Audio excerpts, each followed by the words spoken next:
Gretchen Eleanor Harrington nació el 13 de junio de 1967 en la tranquila ciudad de Marple Township, Pensilvania. Era la amada hija de Harold Boyd Harrington y Enna Cover Harrington. Gretchen tenía 3 hermanas: Zoe, Harriet y Jessica. Las niñas crecieron en un hogar lleno de amor y compañerismo entre hermanos. Sin duda, su estrecho vínculo y apoyo jugaron un papel crucial en la configuración del carácter de Gretchen y en la formación de recuerdos preciados. Su padre, Harold Harrington, era pastor y dedicó su vida a servir a varias congregaciones de la Iglesia Presbiteriana Reformada de Norteamérica. En la mañana del 15 de agosto de 1975, Gretchen Harrington, de 8 años, salió de su casa en 27 Lawrence Road en Broomall, Pensilvania, con su Biblia en una mano. Estaba de camino a IR al campamento de la Escuela Bíblica de Verano en la Iglesia Cristiana Reformada Trinity Church Chapel. Este era el lugar de 2 iglesias locales. El padre de Gretchen era el pastor de una iglesia y David Zandstra era el pastor de la iglesia secundaria. Ella estaba ansiosa por asistir a la escuela bíblica y, por lo general, caminaba media milla con sus hermanas mayores, Zoe y Harriet. Pero ese día en particular, su madre, Enna, traía a casa a su bebé recién nacida, Jessica. Zoe y Harriet prefirieron quedarse en el hogar y esperar su llegada. El pastor Harrington animó a Gretchen a ir a la escuela bíblica para mantener su récord de asistencia perfecta. Por lo tanto, Gretchen estaba sola cuando su padre se despidió de ella. Comenzó su paseo colina arriba hacia la iglesia poco después de las 9 de la mañana. Un niño caminando solo en un día soleado de verano en un lugar como Marple no era nada inusual. Jamás se consideró peligroso ni arriesgado. Era la década de 1970, en un suburbio arbolado. Los niños jugaban varios juegos afuera hasta largas horas. Jugaron en las calles, en la oscuridad y en el bosque. Incluso se refrescaban en Darby Creek, que corría detrás de la casa de Gretchen sin ninguna preocupación. Los niños caminaban hasta las casas de sus amigos a unas cuadras de distancia, sin teléfonos celulares ni relojes con GPS que los conectaran con sus padres. Marple estaba tan a salvo como podía estarlo. Alrededor de las 9 o 9:30 de la mañana, los niños llegaron al campamento y la primera actividad en la agenda fue una sesión de ejercicio matutino, dirigida por David Zandstra, el otro pastor. Aproximadamente a las 10 de la mañana, la mitad de los niños fueron transportados a la Iglesia Presbiteriana Reformada para el resto del día. Zandstra fue una de las personas encargadas de transportar a los niños. A las 10:30, el padre de Gretchen se preocupó porque ella aún no había llegado a la segunda iglesia donde él la esperaba. Harold comenzó a buscar en Lawrence Road para ver si tal vez Gretchen se había alejado o se había ido a casa. Cuando no pudo encontrar a su hija, Harold contactó a la esposa de Zandstra, Margaret, que estaba en la iglesia de la Trinidad, para averiguar si Gretchen todavía estaba allí y si Zandstra quizás sabía si ella fue llevada a la otra iglesia. Margaret le dijo a Harold que su esposo regresó a Trinity Chapel después de transportar a los niños. Estaba en algún lugar de la propiedad de la iglesia y no había visto a Gretchen ese día. Los Harrington y los Zandstra se conocían bien. Las 2 familias vivían cerca una de la otra. Ambos padres estaban en la misma línea de trabajo y ambas madres cumplían el papel estereotipado de esposa de pastor. Incluso una de las hijas de Zandstra era la mejor amiga de Gretchen. Cuando David Zandstra se enteró de que el padre de Gretchen la estaba buscando, llamó al departamento de policía del municipio de Marple a petición de Harold Harrington y denunció la desaparición de Gretchen. La llamada se hizo a las 11:23 de la mañana y Zandstra describió a Gretchen a la policía como una niña de 8 años con cabello rubio recogido en coletas, 3 pies y 6 pulgadas de alto, 50 libras, que vestía pantalones cortos azul oscuro con cremallera y broche en la parte delantera, bolsillos a cada lado del frente, sin botones visibles y un top blanco. Una descripción bastante detallada para alguien que aparentemente no vio a Gretchen ese día. Cuando el sol se puso, poco antes de las 8 de la noche, todavía no había señales de la joven.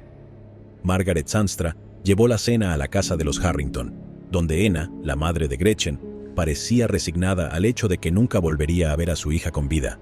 Margaret comentó: simplemente estaba aceptando el hecho de que Gretchen se había ido. No sé si simplemente estaba poniendo cara de valiente. Creo que estaba en shock. La desaparición de Gretchen conmocionó a Broomall y Marple Township, y la gente entró en pánico total. El sábado, cientos de personas participaron en la búsqueda de la joven. Un helicóptero de la Policía Estatal de Pensilvania registró la zona continuamente desde arriba. Amigos y familiares comenzaron a repartir folletos a los automovilistas que pasaban por la zona. Los volantes mostraban a Gretchen en su fotografía escolar más reciente, luciendo un diente faltante y una sonrisa infantil. Hubo mucha especulación y muchas preguntas sin respuesta. ¿Se había escapado? ¿Se ahogó en un arroyo? ¿La secuestró un extraño? ¿Era alguien que ella conocía? Las personas y los miembros de la iglesia que buscaban a la pequeña Gretchen, de 8 años, dijeron que su desaparición destruyó la creencia de que su comunidad estaba segura. Karen Frank Zetterberg era compañera de clase de Gretchen en la escuela bíblica. Tenían la misma edad y vivían en la misma comunidad muy unida. Después de la desaparición de su amiga, la madre de Karen la llevó a la peluquería para cortarle el pelo muy corto para que pareciera un niño. No quería que su hija destacara por su pelo largo. A Karen tampoco se le permitió caminar sola a sus clases de piano ni al club de natación. Paul Barton, que vivía en la cercana Newton Square, se enteró de la búsqueda en su escáner policial mientras se relajaba en la piscina de su patio trasero. Pronto condujo hasta Darby Creek para unirse a un equipo de búsqueda. Su grupo peinó una colina cubierta de hierba. Barton recordó: había un sentimiento muy solemne entre todos los que estábamos buscando. Salimos sin saber qué esperar o qué podríamos encontrar. Estábamos buscando algo, cualquier cosa, pero no encontramos nada. Nadie lo hizo. Ese domingo, apenas 2 días después de la desaparición de Gretchen, la policía suspendió la operación de búsqueda a gran escala. Los investigadores tenían poco con qué continuar. El jefe de policía dijo a un periódico local: no tenemos ni idea, los equipos de búsqueda no encontraron pistas útiles de ningún tipo. En las semanas siguientes, la policía habló con varias personas para reconstruir lo que le había sucedido a Gretchen. El 17 de agosto de 1975 se iniciaron las entrevistas para la investigación. La policía entrevistó a testigos, profesores del campamento, estudiantes y padres, quienes proporcionaron varios hechos importantes para el caso. La información crucial fue la observación de una camioneta verde o un Cadillac con techo claro y fondo oscuro que se detenía para hablar con una chica cerca de la iglesia. Otro hecho que se mencionó fue que la rutina diaria del campamento se rompió el 15 de agosto, porque el grupo de Trinity Church permaneció entre 40 y 50 minutos más de lo habitual. La investigación dio un giro el 19 de agosto, cuando se encontró un pequeño par de pantalones cortos en un poste de una cerca en Westchester, Pensilvania. David Sandstra fue llamado para hablar con la policía, basándose en el hecho de que proporcionó una descripción muy específica de los pantalones cortos de Gretchen. En cambio, según él, nunca la vio ese día, ya que ella nunca llegó al campamento. Los pantalones cortos encontrados en Westchester no eran de Gretchen, pero los investigadores aún se preguntaban cómo Sandstra sabía detalles tan específicos sobre sus pantalones cortos. Cuando los investigadores entrevistaron a Sandstra el 19 de agosto, él les dijo que había recogido a algunos niños y los había llevado a la iglesia el día que Gretchen desapareció. Él todavía negó haberla visto ese día. El 14 de octubre, 2 meses después de la desaparición de Gretchen, un corredor en el parque estatal Ridley Creek, a unos 20 minutos de la casa de Gretchen, tropezó con restos humanos. Al principio, no estaba seguro de lo que había encontrado, hasta que vio lo que claramente era una uña. Corrió como gacela a buscar a un guardaparque. Los padres de Gretchen confirmaron que la ropa distintiva encontrada con los restos era la de su hija. Al parecer, Enna confeccionaba la ropa de las niñas a mano. Los restos encontrados eran de un pequeño cuerpo humano, que la autopsia reveló más tarde que en realidad eran de Gretchen Harrington. Los registros dentales se utilizaron con fines de identificación. El doctor Halbert Fillinger realizó la autopsia.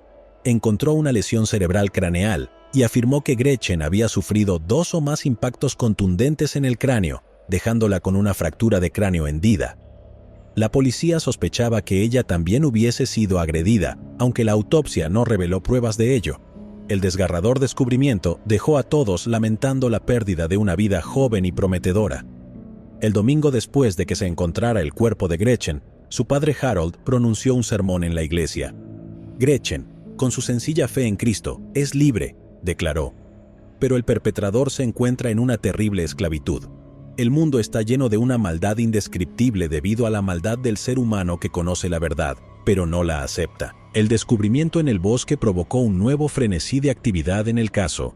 Los testigos presentaron informes de hombres de diversas descripciones que habían visto en el área donde se encontró a Gretchen. La policía recibió numerosos avisos, algunos parecían muy prometedores, otros completamente frívolos. El 30 de octubre de 1935, David Zandstra fue llamado a la comisaría para una nueva entrevista. Alrededor de la mañana del 15 de agosto, Zandstra le dijo a la policía que comenzó a recoger a los niños para la sesión inaugural a las 9:10 de la mañana y que terminó con las recogidas regresando a Trinity Chapel a las 9:30 de la mañana. Negó haber visto a Gretchen y le dijo a los agentes que ni siquiera sabía que ella estaba desaparecida, al menos hasta que lo llamaron desde la iglesia reformada a las 11:05 de la mañana por Harold Harrington, el padre de Gretchen. Los investigadores examinaron una serie de posibles sospechosos, incluidos varios delincuentes conocidos de agresión que vivían en la zona. Nada condujo a un arresto. Lo que le pasó a Gretchen se convirtió en un misterio durante décadas. Nadie sabía quién le quitó la vida y el caso quedó frío. Joanna Falcone Sullivan tenía solo 9 años en 1975 cuando tuvo lugar el asesinato de Gretchen. Nació y permaneció en Broomall, condado de Delaware en ese momento. A decir verdad, el caso siempre había perseguido a Sullivan. Se convirtió en una periodista veterana y escribió un libro sobre crímenes reales que detallaba la investigación en curso en el caso de Gretchen. Sullivan dijo: «Hacía décadas que quería escribir esta historia. Crecí en Broomall. Mi coautor, Mike Mathis, también creció en Broomall. Creció en Lawrence Park, donde sucedió esto. Nos afectó a los dos cuando éramos niños y afectó a muchos niños de nuestra edad». Sullivan comenzó el libro durante la pandemia y Gretchen Harrington Tragedy de Marple se publicó en octubre de 2022. La novela fue el primer libro de Sullivan, pero dijo que planeaba revisar esta obra sobre crímenes reales para reflejar cualquier información actualizada sobre el caso a medida que se desarrollara. Naturalmente, cuando los detectives se jubilan o fallecen, otros investigadores heredan sus casos sin resolver. En el caso de Gretchen, el sargento Coffin se convirtió en el investigador principal. Cuando una mujer llamó a la policía de Marple y quería hablar con alguien sobre Gretchen, su mensaje llegó al teléfono de Coffin. Estaba sentado en la jefatura de policía del municipio de Marple cuando escuchó el mensaje de voz. La mujer dijo que creía saber quién era el responsable de lo que le pasó a Gretchen y habló de un intento de secuestro casi al mismo tiempo. También mencionó que llevó un diario en la década de 1970 en el que registró parte de esta información cuando era una niña de 10 años que vivía en Havertown, a unas 3 millas al este de Marple. La mujer todavía tenía el diario en su poder después de todos estos años. El sargento Coffin se puso en contacto con la Policía Estatal de Pensilvania, aunque el caso permaneció abierto con la policía de Marple porque Gretchen había sido vista por última vez en su jurisdicción.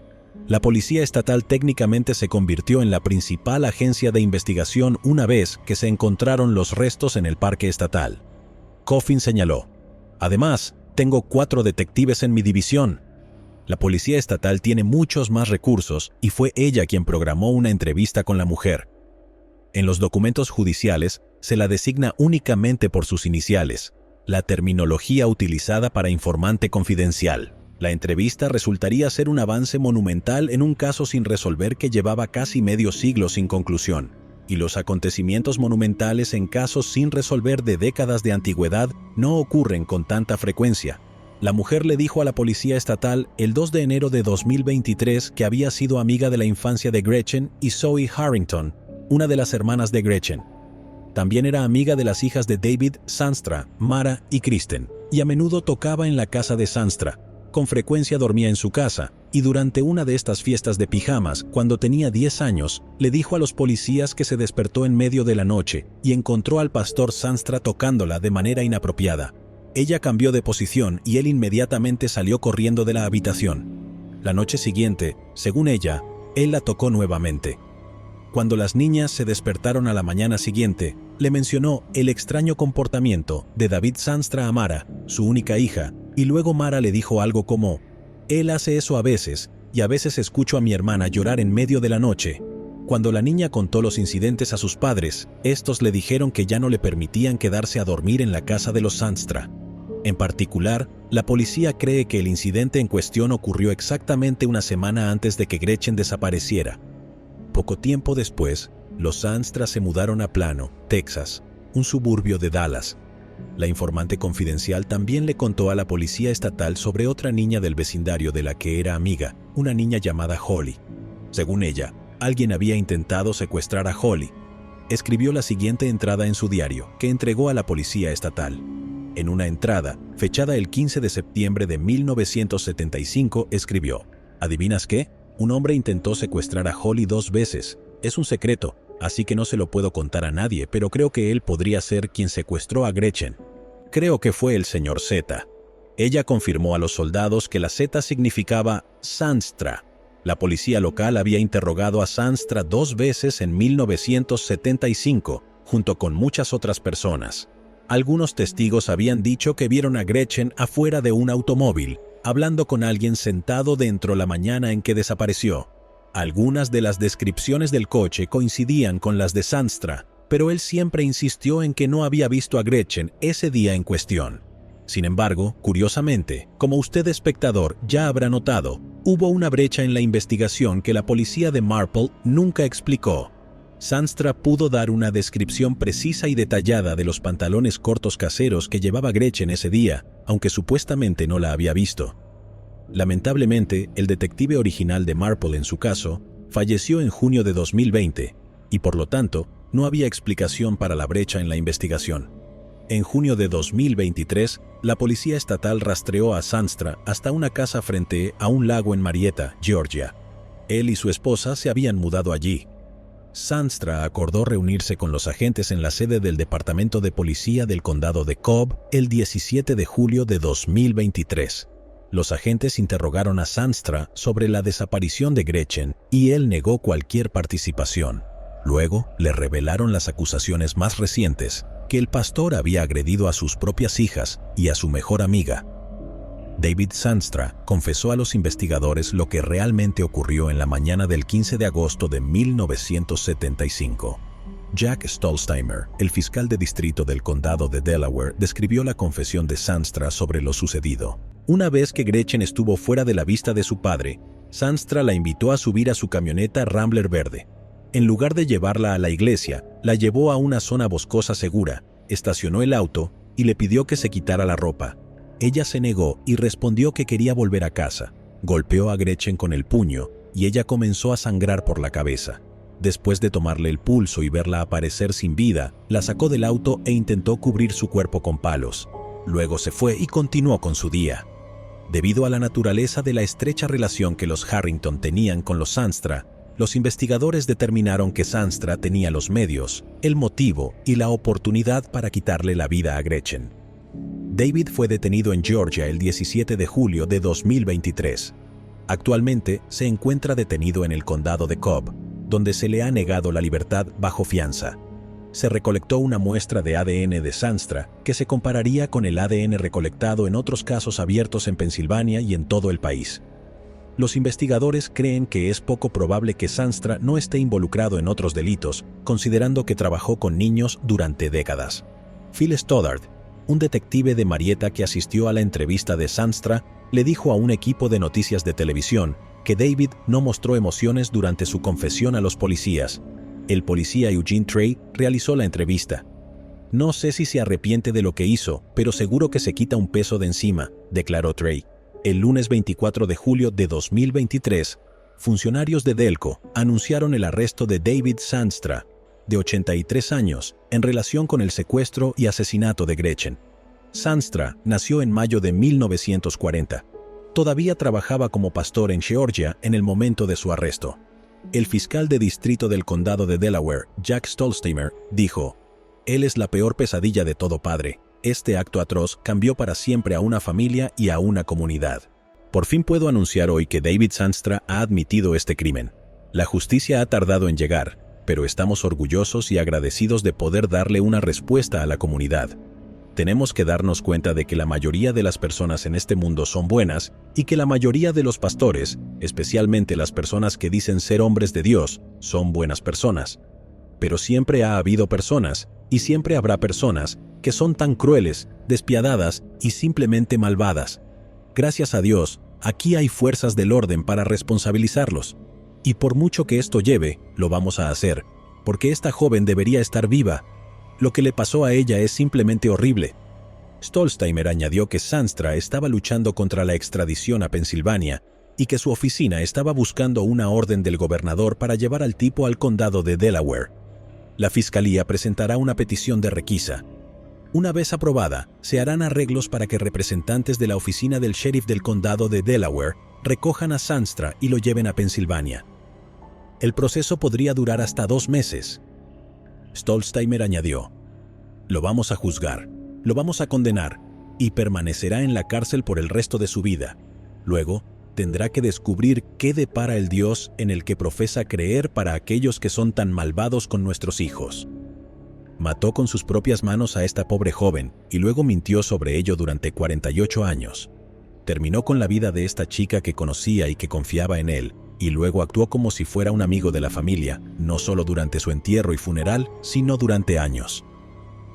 El jefe Graff del departamento de policía en Marple Township dijo durante una conferencia de prensa: si eres una persona que ora, ciertamente puedes orar por Gretchen, y no creo que ella lo necesite. Ella está en manos de Dios. Ciertamente puedes orar por el malvado responsable de esto, porque lo va a necesitar. Los cargos presentados contra Zandstra han traído una sensación de cierre a Broomall, Pensilvania, que ha estado atormentada por el caso de Gretchen durante casi 48 años. La desaparición de Gretchen había transformado esta comunidad.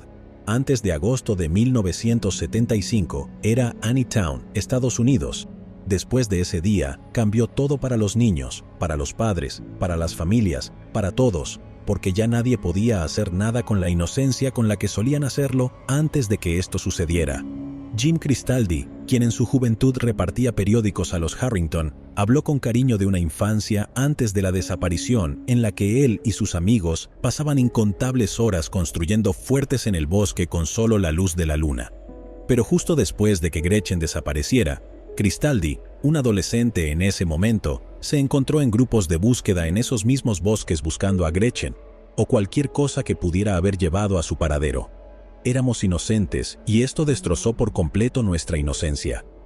El teniente de la Policía Estatal de Pensilvania, Jonathan Sunderland, dijo en un comunicado que la justicia no tiene fecha de vencimiento. Ya sea que un delito haya ocurrido hace 50 años o hace 5 minutos, los residentes de la Commonwealth pueden tener confianza en que las fuerzas del orden no descansarán hasta que se haga justicia. Este caso ha sido investigado por generaciones de detectives, y todos ellos tienen una deuda de gratitud por no darse nunca por vencidos. Hoy se debe un reconocimiento especial al cabo Andrew Martin de la Unidad de Evaluación de Investigación Criminal y la Unidad de Personas Desaparecidas. Su determinación de aprovechar el trabajo de sus predecesores y su creencia de que el caso aún podría resolverse han sido fundamentales para llegar al anuncio de hoy. Michelle Delon, presidenta y directora ejecutiva del Centro Nacional para Niños Desaparecidos y Explotados, dijo: el anuncio de hoy es un testimonio del poder de la perseverancia y del compromiso de una familia y una comunidad con la justicia. Independientemente de cuánto tiempo haya pasado, sabemos que se pueden encontrar respuestas. Al conmemorar este logro, aplaudimos los increíbles esfuerzos de la Oficina del Fiscal de Distrito del Condado de Delaware, la Policía Estatal de Pensilvania, la Policía del Municipio de Marple y sus agencias policiales asociadas, y, cómo no, al Departamento de Policía del Condado de Cobb por su inquebrantable dedicación en este caso. Días como hoy alimentan nuestra pasión constante por proteger a los niños, y mantenemos a la familia de Gretchen en nuestros pensamientos, así como a muchas otras familias que todavía están buscando respuestas. David Zandstra fue acusado de quitarle la vida a Gretchen en primer, segundo y tercer grado, así como de secuestro de un menor y posesión de un instrumento delictivo. El sitio web de la Iglesia Cristiana Reformada enumera a Zandstra como ministro retirado y dice que fue ordenado el 20 de septiembre de 1965. Además de la Iglesia Cristiana Reformada Trinity Chapel en Broomall, Zandstra también sirvió en iglesias en Nueva Jersey, California y Texas entre 1965 y 2005. La Iglesia Cristiana Reformada dijo en un comunicado el lunes que quería expresar sus condolencias a la familia de Gretchen Harrington.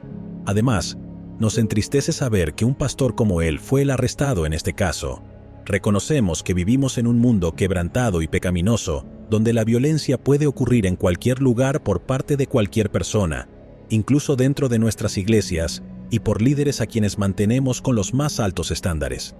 La esposa de David Zandstra, Margaret Zandstra, no respondió de inmediato a una solicitud de comentarios después del arresto de su marido. Si bien la comunidad de Marple ahora tiene la mayoría de las respuestas que había estado buscando durante todas estas décadas, muchos de los residentes no habían encontrado la paz ante el impactante giro de los acontecimientos. Era mucho más fácil creer que algún forastero había hecho esto, algún delincuente itinerante trastornado que de alguna manera había entrado en la ciudad, secuestrado a una joven y luego desaparecido con la misma rapidez, llevándose su maldad con él al desafortunado lugar en el que aterrizara a continuación. Pero no fue así. En cambio, era un miembro respetado de su comunidad, un líder religioso con esposa e hijas propias, una esposa que había traído la cena a la familia de la niña que confesó haber matado. Karen Frank Zetterberg, compañera de clase de la escuela bíblica de Gretchen, observó: en aquel entonces, todo el mundo se sorprendía de que Gretchen se subiera a un coche con un extraño, y ahora descubrir que este monstruo se escondía entre nosotros a plena vista todo el tiempo, es simplemente nauseabundo. Siempre nos enseñaron en la iglesia que el mal existe en el mundo, pero no se comprende realmente el mal hasta que sucede algo como esto. Éramos demasiado jóvenes para aprender sobre el mal como lo hicimos. Sullivan, quien escribió el libro sobre el caso de Gretchen, dijo: después del anuncio, me quedé atónita. El hecho de que este caso, potencialmente, esté llegando a su fin, es muy emocionante escuchar esta noticia. Todavía es muy triste, ¿sabes? No podemos cambiar lo que pasó. Entrevisté a Zandstra, su esposa y su hija mientras investigaba para mi libro. Zandstra tenía un recuerdo turbio del día en que Gretchen desapareció. Había una sensación de miedo y aprensión en Brummel. Recuerdo haber visto un helicóptero sobrevolando nuestro vecindario en un esfuerzo de búsqueda de Gretchen. Esa imagen permaneció conmigo por el resto de mi vida. El libro de Sullivan acababa de publicarse en 2022 y CBS News Philadelphia habló con ella sobre si creía que podría haber llevado a una ruptura en este caso. Sullivan respondió: empezamos a entrevistar gente. Fuimos al departamento de policía de Marple y pudimos revisar los archivos de casos sin resolver que guardaba el jefe Brandon Graff, quien nunca se rindió con este caso. La policía de Marple alentó nuestra investigación y dijo que de alguna manera contribuimos. Creo que volvimos a hacer que la gente hablara. El reverendo Zandstra atendió nuestras llamadas y respondió preguntas sobre ese día. Hay mucho alivio e incredulidad de que esto realmente esté sucediendo. Los vecinos de David Zandstra en Georgia también reaccionaron tras conocer los cargos en su contra. Karen Alsdorf dijo: es impactante, no tenía ni idea, siempre habían sido personas muy agradables. Aaron Christian dijo: hombre amigable, hablé con él un par de veces, lo veo caminando con su bastón. La familia de Gretchen Harrington emitió el siguiente comunicado: con el anuncio del arresto, tenemos muchas esperanzas de que la persona responsable del atroz crimen cometido contra nuestra Gretchen rinda cuentas. Es difícil expresar las emociones que sentimos a medida que damos un paso más hacia la justicia. Gretchen tenía solo 8 años cuando, de repente, se la llevaron de camino a la iglesia el viernes 15 de agosto de 1975. Si conocías a Gretchen, instantáneamente te convertías en su amiga. Ella irradiaba bondad hacia todos, y era dulce y gentil. Incluso ahora, cuando la gente comparte sus recuerdos de ella, lo primero de lo que hablan es de lo increíble que era y sigue siendo. Con solo 8 años, tuvo un impacto permanente en quienes la rodeaban. El secuestro y desaparición de Gretchen ha alterado para siempre a nuestra familia, y la extrañamos todos los días. Estamos agradecidos por la continua búsqueda de justicia por parte de las fuerzas del orden, y queremos agradecer a la Policía Estatal de Pensilvania por nunca detenerse en su constante búsqueda de respuestas. No estaríamos aquí hoy si no fuera por ellos. Como familia, pedimos privacidad en este momento mientras continuamos asimilando esta información. Gracias por su comprensión, amor y continuo apoyo. Significa muchísimo para nosotros. Los padres de Gretchen estuvieron casados durante 59 años. Su padre falleció en 2021 a la notable edad de 94 años, y nunca pudo saber la verdad. Stolzheimer dijo: nos preocupa que pueda haber más víctimas que hayan sido agredidas por este hombre. Queremos responsabilizarlo por todo lo que hizo. Necesitamos ser diligentes. Si alguien tiene alguna información al respecto, o si David Sandstra alguna vez cometió un acto en su contra, comuníquese con el fiscal de distrito, con Geoffrey Payne o con la Policía Estatal de Pensilvania. Lo que debería haber sido una caminata de 10 minutos por la calle se convirtió en un caso sin resolver que afectó a toda una comunidad durante casi 50 años. ¿Pero acaso no has visto este otro crimen? Yo no me lo perdería,